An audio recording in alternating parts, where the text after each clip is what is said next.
नमस्कार. अंतरंगातील मनोगत मध्ये आज आपण सातारा जिल्ह्यातील वाठा स्टेशन येथील 4 पिढ्या चालू असणाऱ्या ऐतिहासिक परंपरा लाभलेल्या दुर्गा खानावळीमध्ये आलेलो आहोत. मुळातच या खानावळीला ऐतिहासिक परंपरा लाभली आहे असं म्हटलं जातं. याचं कारणच हिची स्थापना स्वातंत्र्योत्तर काळात झाली आहे, ज्यावेळी आपल्या देशावरती ब्रिटिशांचं राज्य होतं. अशी ही दुर्गा खानावळ वाठा स्टेशन पासून अलीकडील चौकामध्ये 600 मीटर अंतरावरती ही दुर्गा खानावळ आहे. या ठिकाणी येण्यासाठी तुम्हाला वाठारला यावं लागेल आणि तिथून तुम्हाला अलीकडच्या बाजूला 2 रोड लागतील. एक रोड हा फलटण आदरकीला जाणारा आणि दुसरा वाठा स्टेशनला. त्याच्या चौकातील अगदी अर्धा किलोमीटर अलीकडे ही दुर्गा खानावळ आहे. या खानावळीची सुरुवात सोनूबाई आणि दुर्गाताई जाधव यांनी त्या काळामध्ये केलेली होती. भारताच्या स्वातंत्र्य लढ्यात या खानावळीचा खारीचा वाटा आहे असं म्हटलं जातं. याचं कारणच त्या काळात भूमिगत काम करणाऱ्या क्रांतिसिंह नाना पाटील, किसनवीर, पांडू कचरे यांनी या सोनूबाईंची आणि दुर्गाताईंची भेट घेतली आणि त्यांना तुम्ही आम्हाला डबे पुरवता का अशी मागणी केली. आणि त्याचा पुरावा म्हणून की काय, या सोनूबाईंनी दुर्गाताईंनी या भूमिगत स्वातंत्र्य सैनिकांना अन्न पुरवण्याचं काम हे त्या काळात केलेलं होतं. इतकंच नव्हे तर सध्याच्या काळात अनेक दिग्गज व्यक्तींनी या खानावळीला भेट दिलेली आहे. त्यामध्ये सिंधुताई सपकाळ असतील, अलका कुबल असतील, सोनू सूद यांनी देखील या खानावळीला भेट दिलेली आहे. आपल्या सातारा जिल्ह्याचे उदयनराजे भोसले हे देखील या खानावळीमधील जेवण जेवलेले आहेत. या खानावळीचं सगळ्यात मोठं वैशिष्ट्य म्हणजे जागतिक महिला दिन साजरा करण्याचा त्यांचा जो उपक्रम आहे तो अतिशय स्तुत्य अशा प्रकारचा आहे. कारण या दिवशी खानावळीमध्ये येणाऱ्या प्रत्येक महिलेला मोफत जेवण दिलं जातं. नारी शक्तीचा सन्मान म्हणून अनेक प्रकारचे कार्यक्रम या खानावळीमध्ये घेतले जातात. त्यामध्ये संगीत खुर्ची असेल, गाणी असतील, अशा जल्लोषामध्ये हा पूर्ण दिवस साजरा केला जातो आणि नारी शक्तीचा सन्मान केला जातो. या खानावळीमध्ये विमलताई जाधव यांचं संपूर्ण कुटुंब काम करतं. खानावळीमध्ये अनेक प्रकारचे पदार्थ मिळतात. त्यामध्ये लोणचं, पापड, कांदा, लिंबू, 3 प्रकारच्या चटण्या, 3 प्रकारच्या भाज्या, त्यामध्ये पालेभाजी असेल, कडधान्य असेल,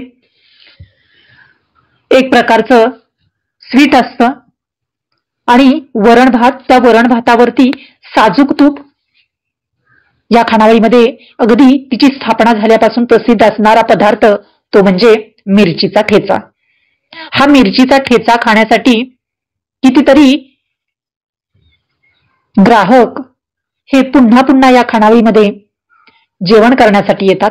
या खानावळीतील जेवण हे तेलकट आणि तुपट नसतं, त्यामुळे ते आरोग्यास अगदी परिपूर्ण अशा प्रकारचं असतं.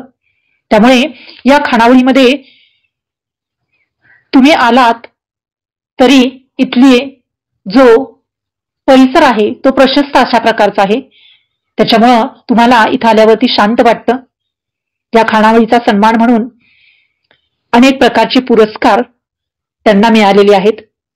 तसेच एक सध्याच्या काळामध्ये 4 पिढ्या टिकून असलेला सक्षम उद्योजक किंवा सक्षम उद्योजक महिला म्हणून त्यांचा गौरव करताना अनेक न्यूजपेपर मधून या खानावळीची बातमी, इथल्या जेवणाची चव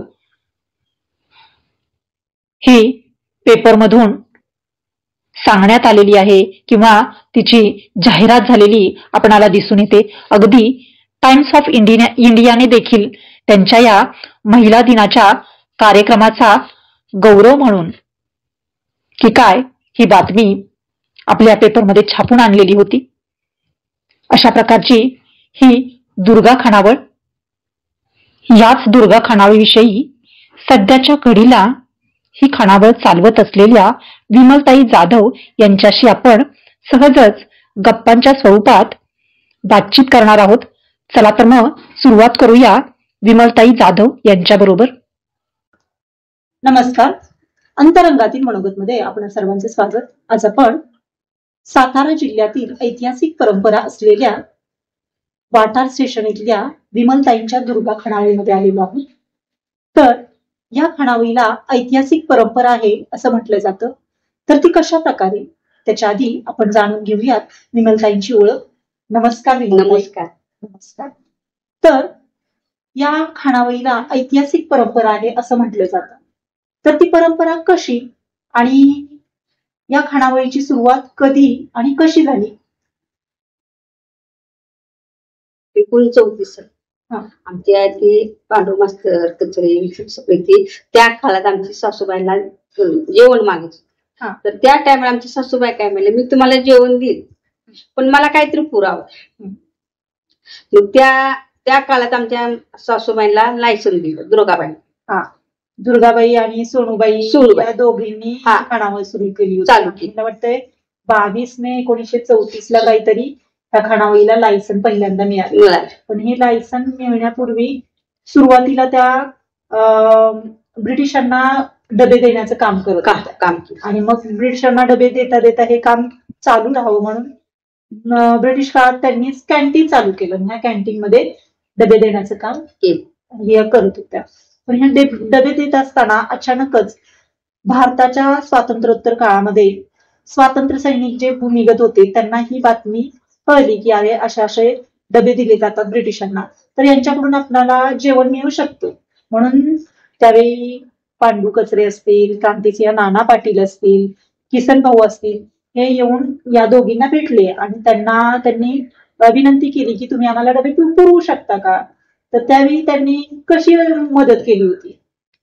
तर आमच्या सासूबाई म्हणले आम्ही देऊ तुम्हाला, मला काहीतरी पुराव द्या. मग त्यांनी लायसन दिलं. मग चपाती भाकरी उसळ ही आपलं त्यांना भरपूर पोत्यात घालून द्यायची. पोस्टमॅन त्या रूपात म्हणजे ती पोस्टमॅनच असायचा. जरी कुणी विचारलं यात काय आहे तर म्हणायचे त्यात पोस्ट आहे. म्हणजे आमच्या सासूबाईने लोकून त्यांना जेवण पुरवले. जे भूमिगत स्वातंत्र्य सैनिक होते ते स्वातंत्र्यासाठी काम करत होते आणि त्यांचा सुगावा कोणाला लागू नये म्हणून ते काम करत असताना पोटाची भूक भागवणं तर गरजेचं होतं. मग ही भूक भागवण्याचं काम तुमच्या या खानावळी मार्फत त्यावेळी झालेले आणि म्हणूनच आपला भारत स्वतंत्र झालेला आहे. जे कुठेतरी भारताच्या स्वातंत्र्याच्या योगदानामध्ये तुमच्या खानावळीनं खूप मोठा खारीचा वाटा उचलला आहे असं म्हणावं लागेल. तर ही जी खानावळ चालू झाली तसं माणसं बदलतात, काळ बदलतो, ऋतू बदलतो, माणसांच्या आवडीनिवडी बदलतात, राहणीमान बदलतं. तसं सुरुवातीला जेव्हा ही खानावळ चालू झाली तेव्हा या खानावळीमध्ये काय काय दिलं जायचं जेवणामध्ये आणि आता तुम्ही खानावळ चालवताय म्हणजे जवळजवळ 4 पिढ्या तुमची ही खानावळ चालू आहे. ही तिसरी पिढी. म्हणजे तुमची तिसरी पिढी आणि तुमच्या नंतर तुमच्या सुनबाईंची अशी 4थी पिढी येईल आता. तिसरी सासूबाईंचं त्यांनी एक पिढी घालवली, माझी गेली, सुनबाईला दिली, आता नाचून गेली की 4थी पिढी. म्हणजे 3 पिढ्या तुम्ही हे काम चालू आहे.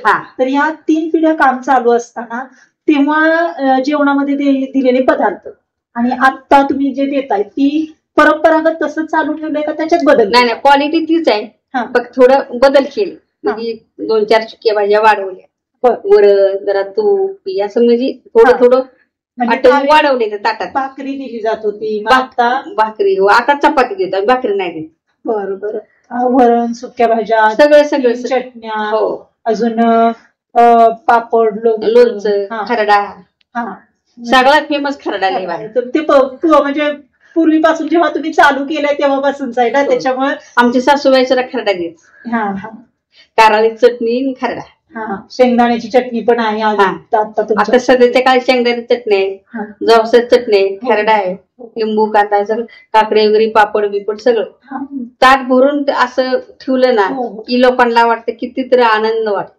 बरोबर आहे की हे सगळं बिना तेलकट बिना तुपट असं जेवण असतं, त्याच्यामुळे ते नॉर्मल सगळ्यांना पचायला एकदम हलकं आणि नॉर्मल. अगदी जवळजवळ 90 वर्षाचे म्हातारी माणसंही तुमच्या या खानावळीत येऊन जेवून जातात. कारण की मी पाहिले मी जेव्हा आली होती तेव्हा एक 90 वर्षाच्या आजी होत्या आणि त्या जेवायला बसलेल्या. तर मला आश्चर्य वाटलं की शक्यतो या वयामध्ये जेवायला बाहेर कोणी येत नाही, कारण की ते त्यांना पचत नाही. पण तुमच्या खानावळीतून त्या जेवण, आणि त्या आधी पण येत होत्या, म्हणजे त्यांना काहीतरी अनुभव असेल.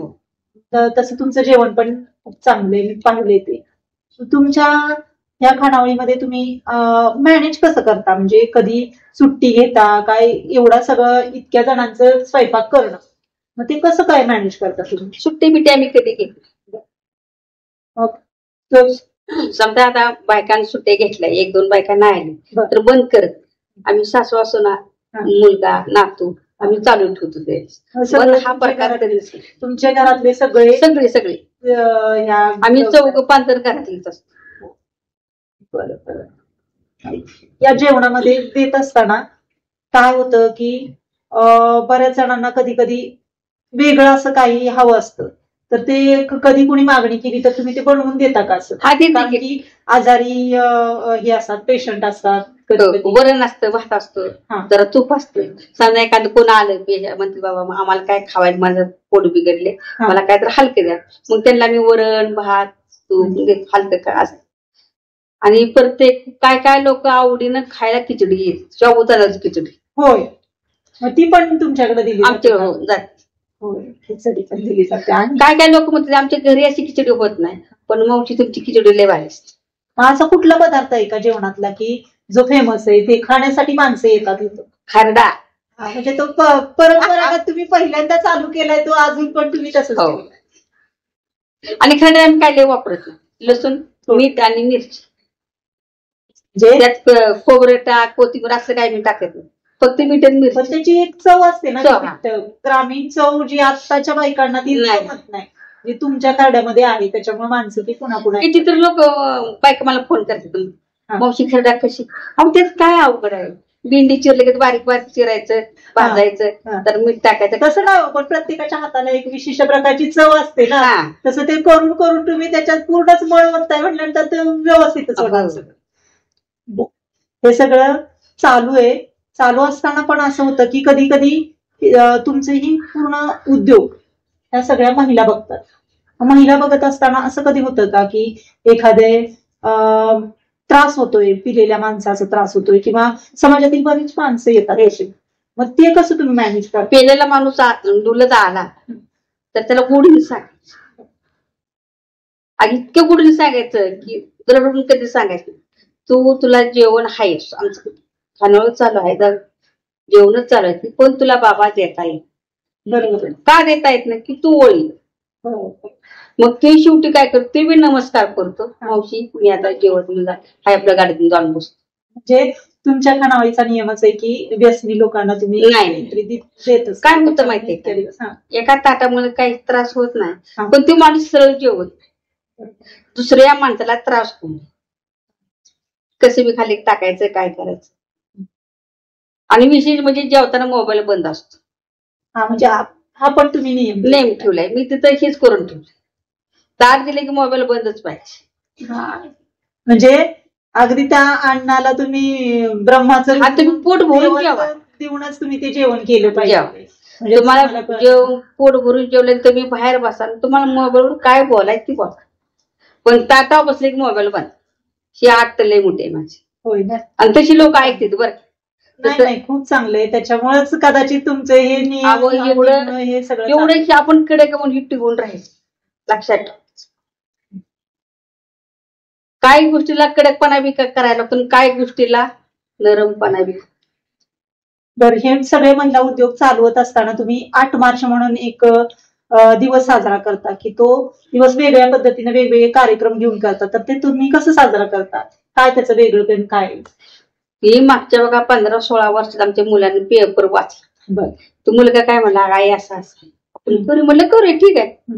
मग आता 17-18 वर्ष तरी झाले मी साजरा करतो, पण त्या दिवशी इतकी आम्हाला गोडी लागते, किती तर बायका जीवन जाते, तर पण आम्हाला कंटाळ कधीचे विशेष म्हणजे. आणि त्या दिवशी जेवणात बदल असतो, पुरी असते, त्या पालकपुरी, भजी, बासुंदी, गुलाबजाम, सोलकडी, श्रीखंड, महिलांना हे सगळं जेवण दिलं जातं, हो. पण ते मोफत असतं. मोफत. हे सांगायला तुम्ही विसरताय पुढे पुढे, कारण की काय तुम्ही जाणून बुजून ते सांगत नाही हे मला नाही माहिती. पण त्या दिवशी 1 रुपया सुद्धा मी घेतला. तुमची 100 200 1000 बायका असले 1 रुपया मी घेणार. म्हणजे 8 मार्च हा तुम्ही खूपच मोठा साजरा करता. अगदी आनंदात. त्या ह्या खानाबाईचं वैशिष्ट्य म्हणूनच ते ठेवलेले. त्या दिवशी कार्यक्रम वगैरे तुम्ही काय काय भरपूर घेतला. आमचा मुलगा घेतो. होय ना. संगीत खुर्ची असते, गाणे असते, सगळं म्हणजे त्या महिलांसाठी एक वेगळा दिवस म्हणून तुम्ही तो तो दिवस इतका आनंदाचा असतो.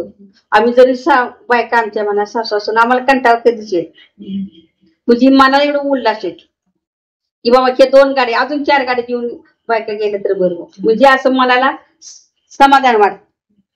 मला हे पण एक आठवते की जेव्हा क्रांतिसिंह नाना पाटलांनी वगैरे तुम्हाला मदत मागितल्यानंतर तुम्ही ते कार्य चालू ठेवलं, आणि कार्य चालू ठेवल्यानंतर भारत स्वतंत्र झाल्यानंतर मी जेव्हा भारताचे आपल्या महाराष्ट्राचे मुख्यमंत्री AR अंतुले होते, त्यांनी एक मागणी केली होती की तुमच्या ह्या कार्याचं सगळं दुर्गाबाईंच्या आणि सोनूबाईंच्या कार्याचं हे बघून की तुम्हाला काय पाहिजे, तुम्ही शासनाकडे काय मागणी तुम्हाला पाहिजे ते मागा तुम्ही. बाबा AR अंतुले मुख्यमंत्री होते. हा, पण आमच्या सासूबाईला काय वाटलं, मुख्यमंत्री हा फार चांगला की त्यांच्यासाठी आमच्या सासूबाईने उपोषण मुख्यमंत्री हीच राहावं.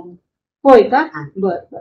तर मग ते कशासाठी काय, कारण की त्यांनी म्हणजे कसं केलं, आता शेतकरी लोकांना तेव्हा पहिले वीर मजुरी नव्हते, तेव्हा त्यांनी मंजूर केले शेतकरी लोकांना. म्हणजे माणसांसाठी ते पुन्हा निवडून यावे ही तुमची इच्छा होती, म्हणून त्यांनी उपोषण केलं होतं की बाबा तुम्ही हाच मुख्यमंत्री राहावा. बरोबर, ठीक आहे. मग त्यांनी मागणी केली होती ना की तुम्हाला काय हवंय शासनाकडून मी तुम्हाला देतो, तर त्यावेळी त्या टायमाला बघा आमच्या सासूबाईला भरपूर त्यांनी सांगितलं तुम्हाला शेती देतो, तुम्हाला घर देतो, जागा. आमची सासूबाई म्हणली आम्हाला काय नको. म्हणजे एखाद्याने मागणी करून पण तुम्ही ती घेतली नाही, माझ्या कष्टावरती मी सगळं मिळवू शकते. म्हणजे ती पण मागणी त्यांनी नाकारली त्यावेळेस. म्हणजे आज कितीतरी लोक आली होती. परत पत्र फोन बिन काय पत्र आलं होतं की तुम्हाला आजीबाई अजून काय आमच्या सासूबाई झाली मला काही फक्त तुम्हीच मुख्यमंत्री व्हावं, तुम्ही टिकून राहावं म्हणून मी विनंती करतो. बरं, आता 92 वर्ष ही परंपरा चालली आणि चढ उतार तुमच्या खानावळीने बघितले, पण कोरोनाचा काळ असा होता की त्या काळामध्ये सगळ्यांच्या अगदी माणसं अन्नाला सुद्धा मोताद झाली होती. मग त्या काळात तुम्ही कसं केलं? त्या टायमाला आम्हाला सातारवरून एक पत्र आलं वरिष्ठ की तुम्ही ही खानावळ बंद करू नका, पार्सल चालू, कारण का इथं सरकार दवाखाना आहे, डॉक्टर लोक आहेत, आपली म्हणजे अशी त्यांना त्यांची सोय होईल, जेवण सरकारी लोकांना आपलं. मग आम्ही त्यांना आम्हाला पत्र दिल्यानंतर आम्ही चालू ठेवतो. म्हणजे त्या काळात आणि समजा कोणी ट्रकवाला आला, कोण काय आला, अचानक सगळं बंद पडलं ना, लोक जाणार कुठं. असा एखादा प्रसंग आहे का की जो तुम्हाला कोरोनाच्या काळातला आठवतोय? आम्ही असं बाहेर बसलो होतो आणि एक ट्रकवाला कोल्हापूरहून आला, तो उतरता त्याचं अंग लट तर पोटात पाणीच नाही, ते अन्न कुठलं म्हणून.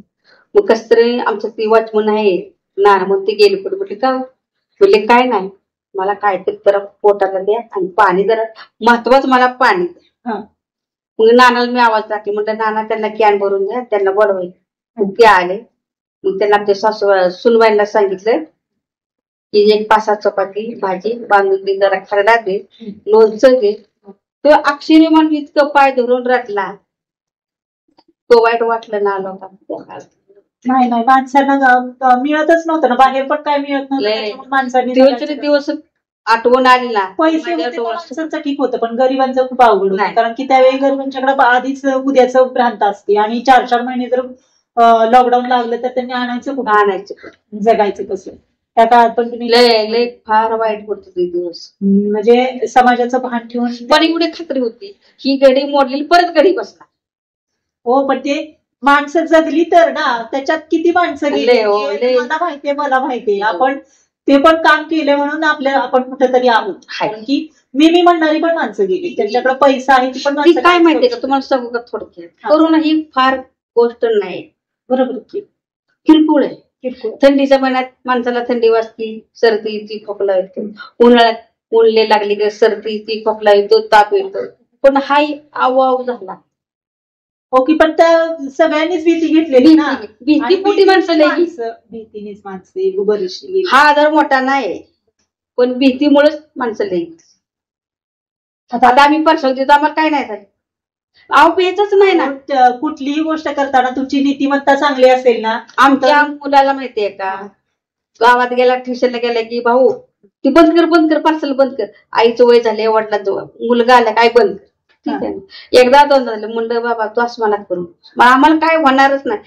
आपण त्यांच्या आत्म्यात घालतो, वरचा बघतो, काहीच नाही झाला.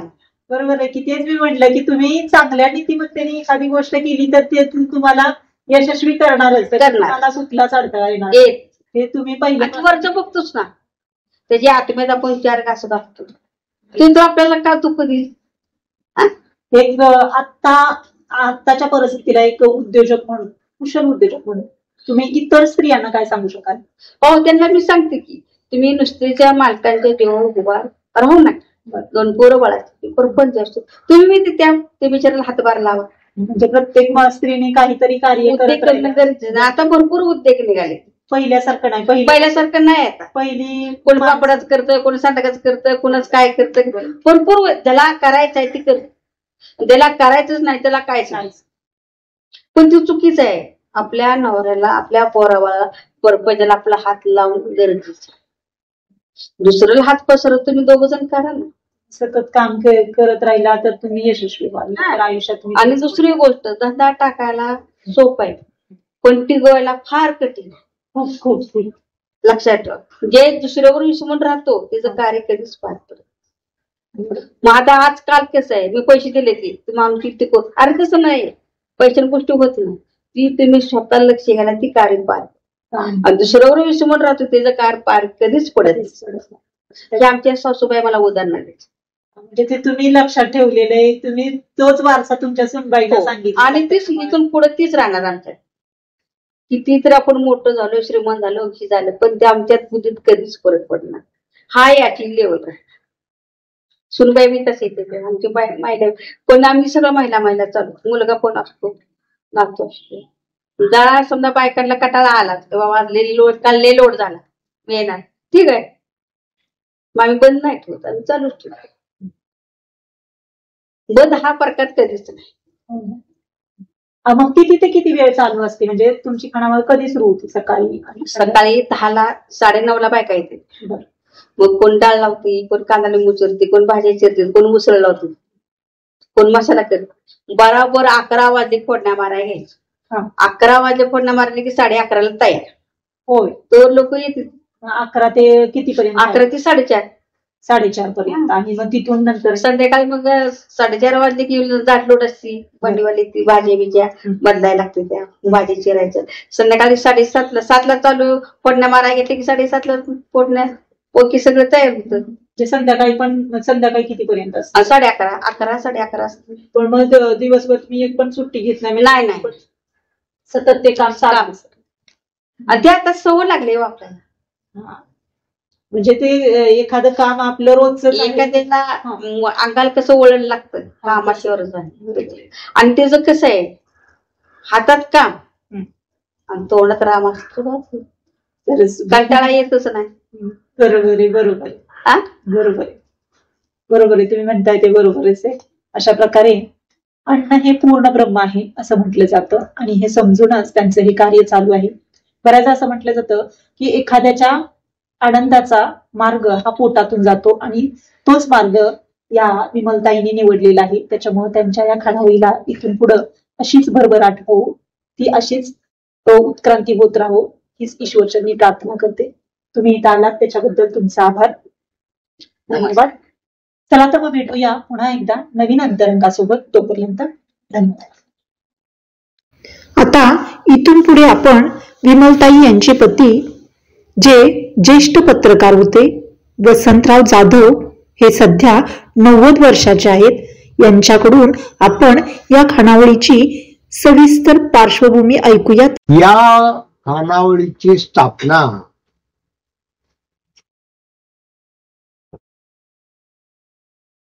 पत्नीच्या आजसासूनाची पूर्ण शाखा त्यात गोरे लोक आले. हा. गोरे लोकांच्या त्यांना त्यांचं मुख्य खाद्य शाकाहारी नव्हतं. बरोबर आहे. त्यावेळा सातारा जिल्ह्यात 3 खणावळी काढल्या. कराड, पाटण, वाईची गंगूबाईची खानावळ. बर.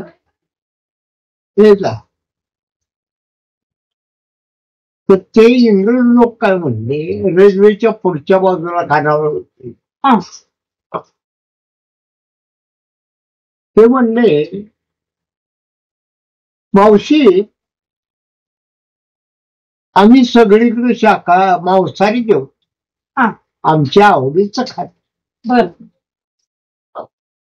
पण तुम्ही जे शाकाहारी केलं ती पोटभर खाल.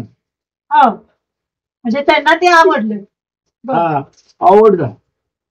सगळे जे गोरे लोक रेल्वेनं जाणार येणार ते सगळेच यायला तिकडच्या खानावळी बंद पाहिजे. म्हणजे एवढं जेवण त्यांना ते आवडलं. ते आवडलं नसता. क्रांतिशिव नाना पाटलाला ही खानावळ सवय.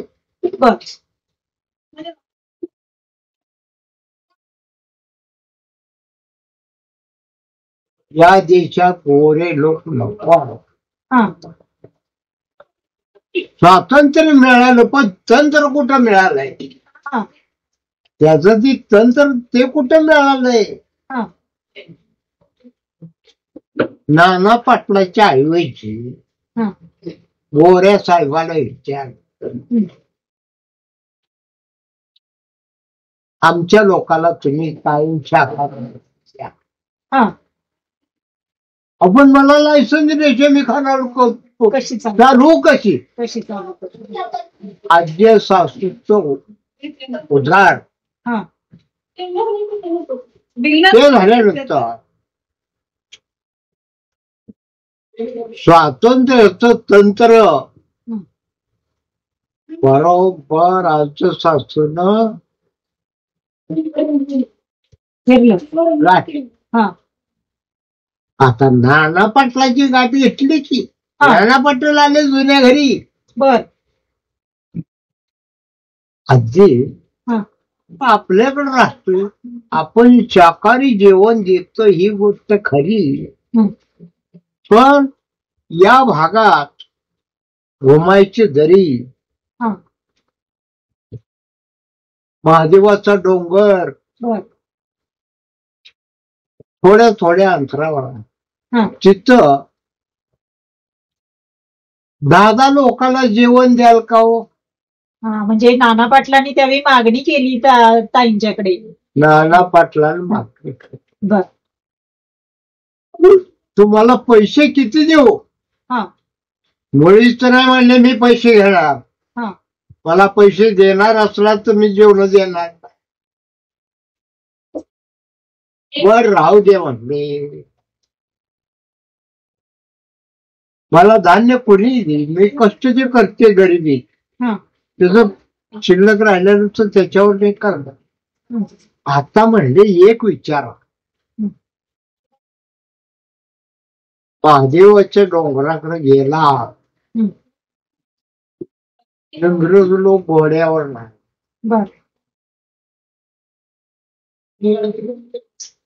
तिकडं घोड्यावर न फिरते, ते जेवण कसं देणार हो. मी आहे म्हणले वागीन. बरोबर आहे की. अवघड काय माहिती. माझ्या शेजारी पोस्ट आहे, पोस्टाचे पार्सल त्यावेळी यायचे. त्या सगळ्या भाकरी भाकरी पोस्ट मास्टर आपल्या नाना पाटला चळवळीच्या लोकांना मी जेवण पोस्ट ते कस काय. टपालीवर काय घालू लागला, टपालाचा चिटका खाकी रंग त्यात आणि त्याच्यावर शिक्का लावले. फक्त गोऱ्या लोकांनी वाटत विचारलं हा काय काय न्यायचं आहे हा तुम्हाला तर माझ्याकडे साहेब काय नाही हा माझी वरच्या डोंगराकडे एक गाव आहे तिथं टपाल द्यायला निघाल हा टपाल आहे मग गेलो. जाऊ जाऊ हा एवढे मला जेवढं माहिती होतं तेवढं